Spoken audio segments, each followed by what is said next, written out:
सातत्यानं गुरु म्हणणाऱ्या पवारांवर काल नरेंद्र मोदींनी टीका केली आणि त्यानंतर मात्र राजकीय वर्तुळात चर्चेला उधाण आलं। मात्र पवारांवर टीका केल्याशिवाय प्रसिद्धी मिळत नसल्यामुळेच मोदींनी ही टीका केली आणि त्याला फार गांभीर्याने घेण्याची गरज नाही असं मत सुप्रिया सुळे व्यक्त करतात। त्यांच्याशी बातचीत केली आमचे प्रतिनिधी अद्वैत मेहता यांनी।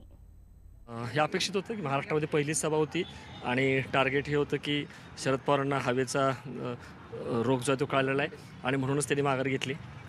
हे दुर्दैव आहे की देशाचे माननीय प्रधानमंत्री हे राज्यात जेव्हा येतात तेव्हा आमची अपेक्षा होती की गेल्या 5 वर्षात त्यांनी केलेली कामं किंवा देशाचे जे महत्त्वाचे प्रश्न आहेत ह्याच्यावर ते भाष्य करतील। पण अर्थातच इथे आल्यानंतर जोपर्यंत आपण पवारांवर टीका करत नाही तोपर्यंत आपली हेडलाईन होत नाही। हे दुर्दैव आहे। पवारांच्या घरामध्येच ग्रहकलह हे युद्ध पेटले आणि पुतण्यांनी सगळी आता पार्टी काबीज केली आहे। अजून काय काय असं तर हे हास्यास्पद आहे की देशाचे माननीय प्रधानमंत्री देशाचा विकास किंवा देशाचे प्रश्न हे मांडण्यापेक्षा दुसऱ्याच काही विषयांबद्दल बोलत राहतात। हे दुर्दैव आहे की कोर इश्यूजला बगल देऊन नको त्या गोष्टींबद्दल ते बोलत जातात जे इलेक्शनमध्ये रेलेव्हंटच नाही आहेत।